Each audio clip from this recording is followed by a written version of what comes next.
Assalamualaikum warahmatullahi wabarakatuh. Selamat datang di mata kuliah Algoritma Pemrograman 1 bersama saya Pak Daniel Swanjaya. Oke, di pertemuan di video ini ya, di video kali ini kita akan membahas metode ya, bagian rekursif ya. Materi ini saya bagi dua, yaitu rekursif yang pertama ini membahas tentang rekursif yang menggunakan prosedur. Kemudian di bagian kedua nantinya akan menggunakan fungsi ya. Oke, apa itu rekursif? Rekursif adalah metode yang di dalamnya di dalam definisinya ya, dalam metodenya ada bagian yang memanggil dirinya sendiri ya. Artinya misalnya cetak, nah di dalamnya memanggil dirinya sendiri ya. Kemudian rekursif ini sama dengan perulangan ya. Jadi konsepnya sama. Bagaimana si metode memanggil dirinya sendiri sama saja ketika menggunakan perulangan ya. Kalau di perulangan ada bagian yang harus jelas, yaitu kapan berakhirnya ya. Jadi kondisi akhirnya apa, jadi kapan perulangan itu berakhir ya. Nah di rekursif namanya adalah kondisi basis ya. Jadi kapan berakhirnya, nah kondisi itulah yang namanya kondisi basis di dalam istilahnya rekursif ya. Kemudian bagian-bagiannya ada dua ya di dalam fungsi rekursif ya. Yang pertama adalah basisnya, ini yang harus ada ya.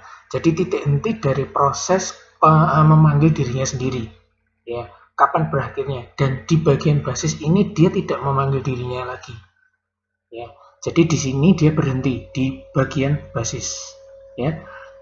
Kemudian bagian rekursifnya, bagian yang berulang ya, yang akan terus memanggil dirinya sendiri. Jadi di dalamnya cirinya adalah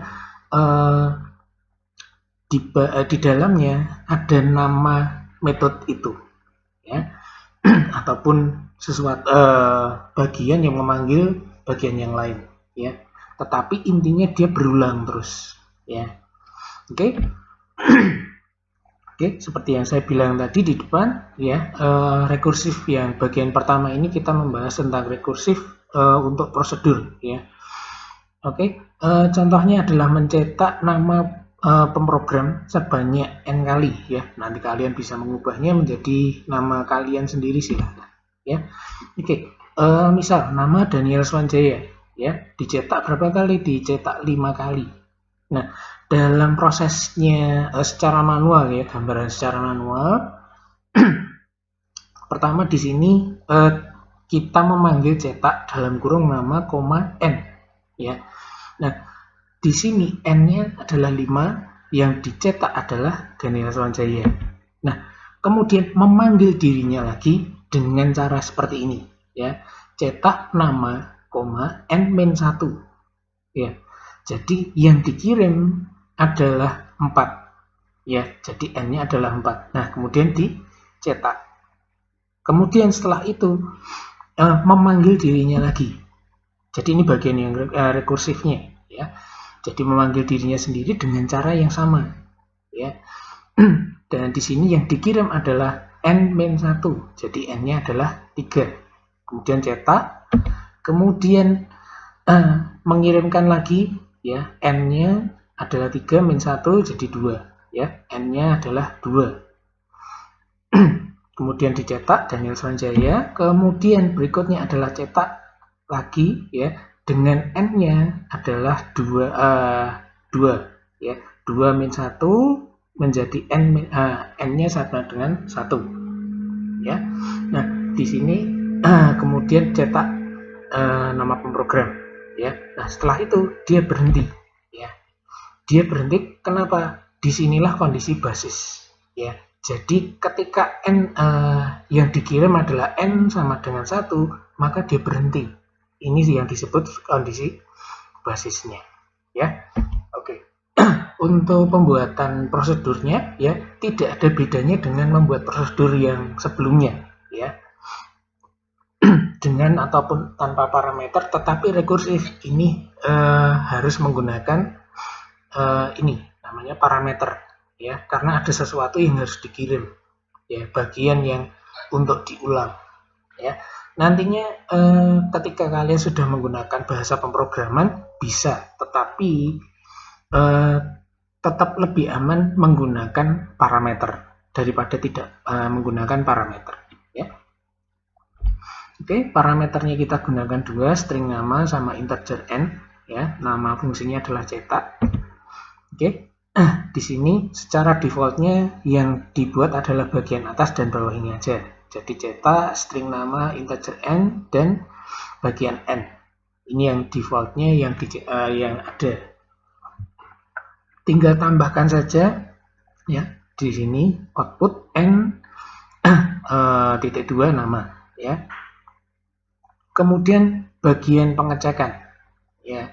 Nah, bagian pengecekan di sini inilah yang menentukan rekursif atau tidaknya ya. Nah, di sini kalau n-nya lebih dari 1 maka rekursif. Nah, cirinya adalah memanggil dirinya sendiri ya. Jadi namanya sama cetak, kemudian di sini adalah yang dikirim juga namanya ini, namanya dikirim.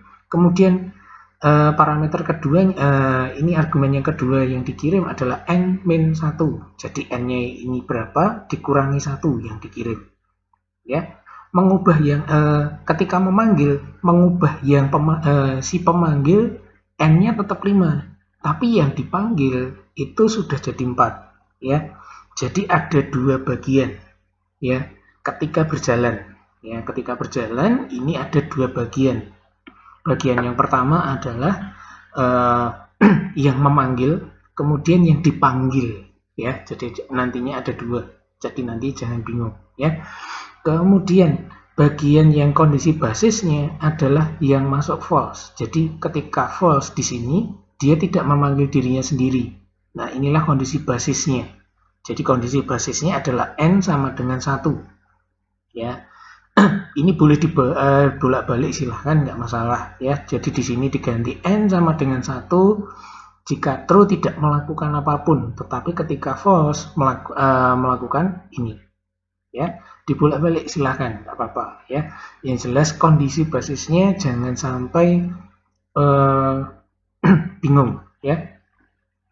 Oke, setelah ini jadi, kemudian berikutnya adalah di fungsi mainnya ya. Di fungsi main buat dua declare ya, satunya untuk string nama, yang satunya untuk integer n ya. Kemudian output nama pemrogramnya siapa ya, pakai input. Kemudian output banyak cetaknya berapa kali ya, input n ya. Setelah itu langsung panggil nama fungsinya.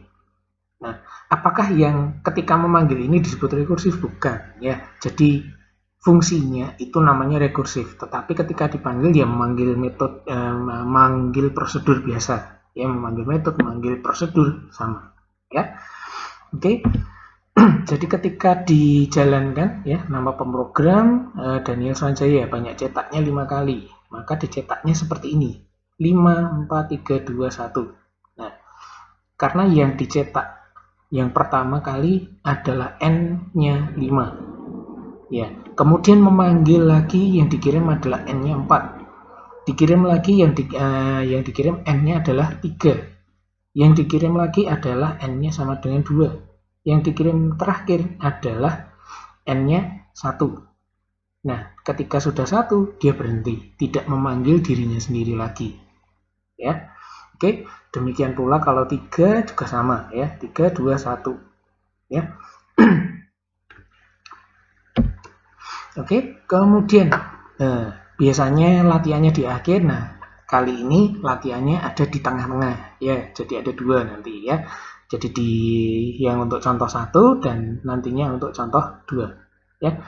Oke, coba ubah definisi prosedur cetak menjadi seperti berikut ya. Nah, kalau tadinya outputnya ada di atas sebelum if ya, nah sekarang dipindah ke bawah ya.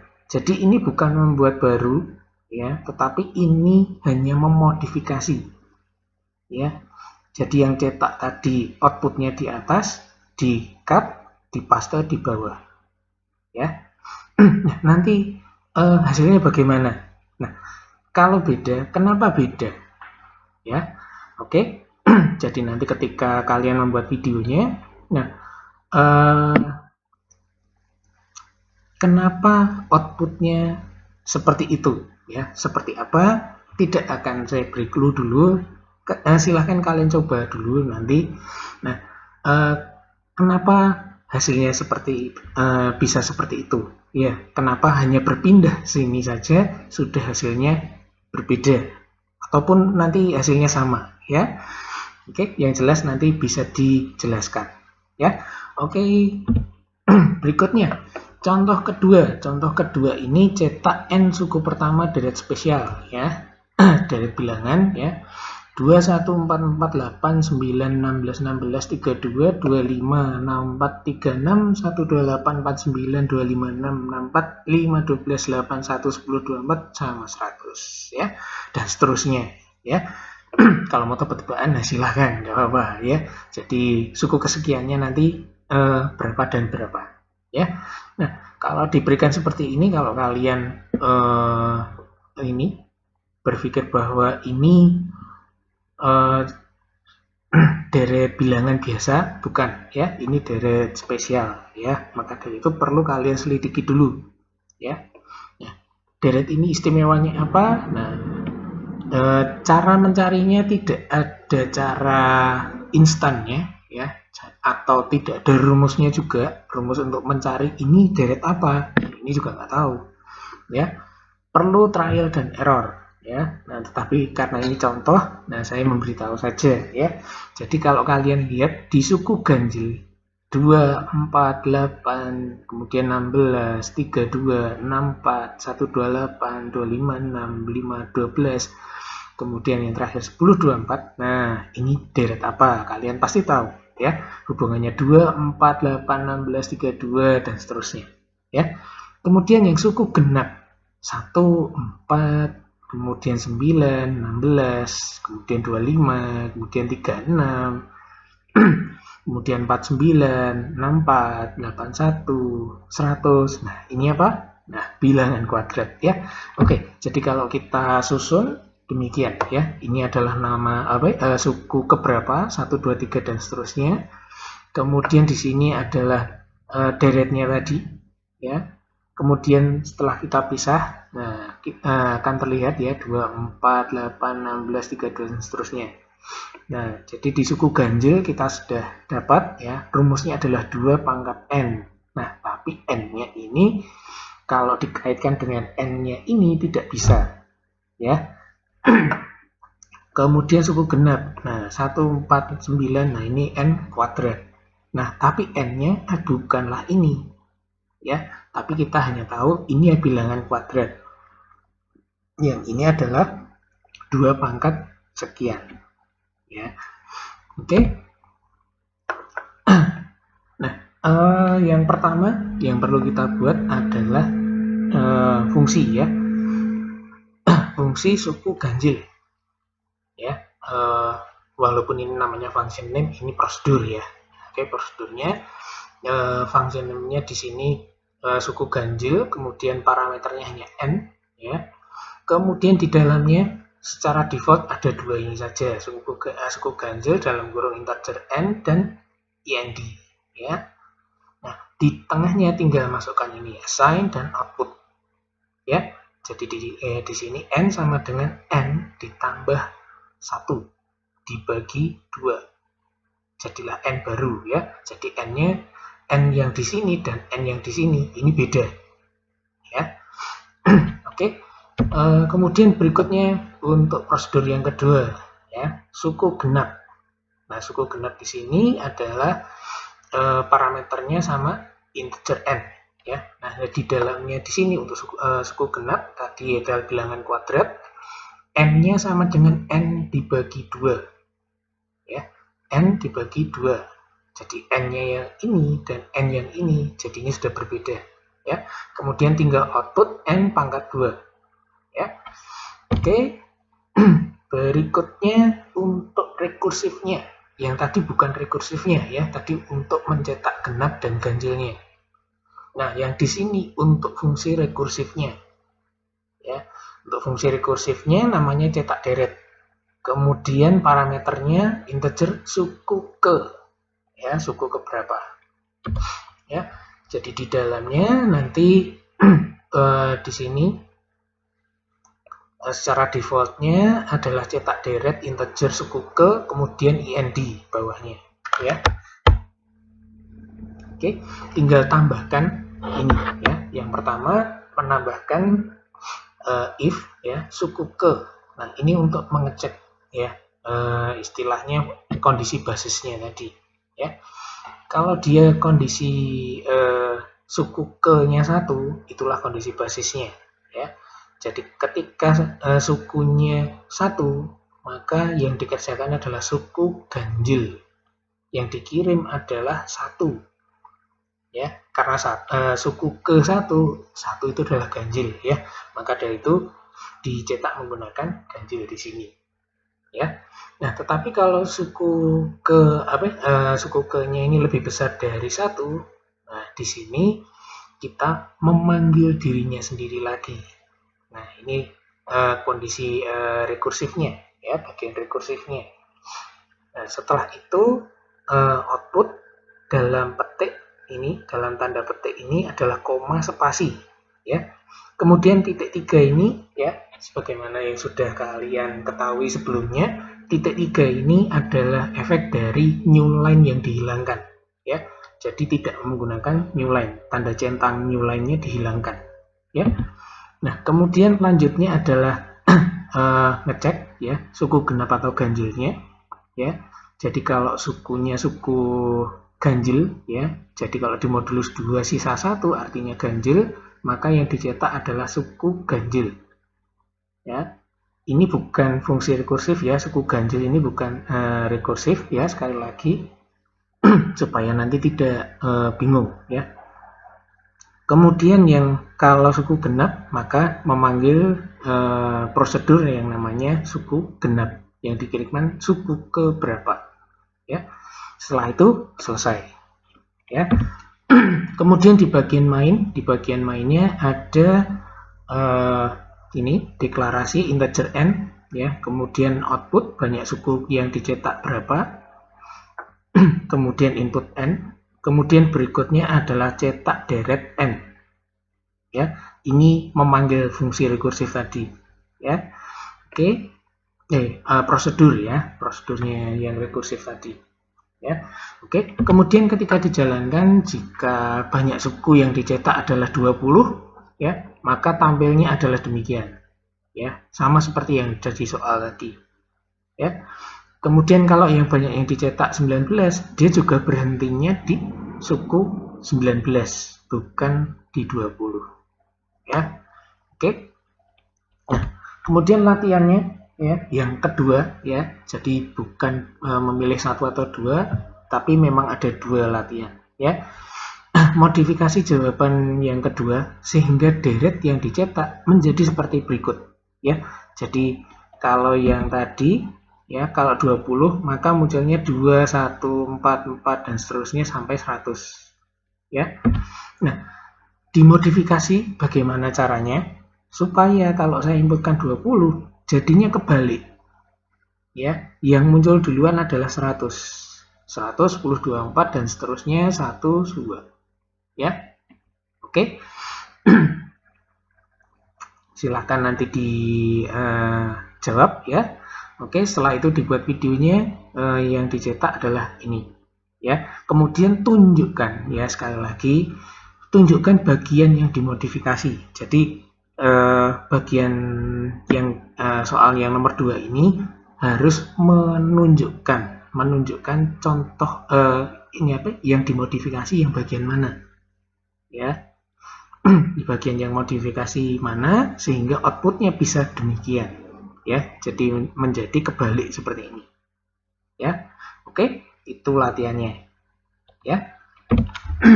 Oke, sekian dulu untuk video untuk metode rekursif bagian yang pertama, ya. Jangan lupa kalau sudah melihat video ini, memperhatikan video ini dari awal hingga akhir, jangan lupa untuk komen, ya, di bawah, ya. Oke, terima kasih untuk sedianya memperhatikan, ya. Berikutnya adalah metode rekursif bagian yang kedua, ya. Untuk rekursif yang fungsi, ya. Seperti apa? Silahkan menikmati video selanjutnya, ya. Oke, saya akhiri. Terima kasih. Wassalamualaikum warahmatullahi wabarakatuh.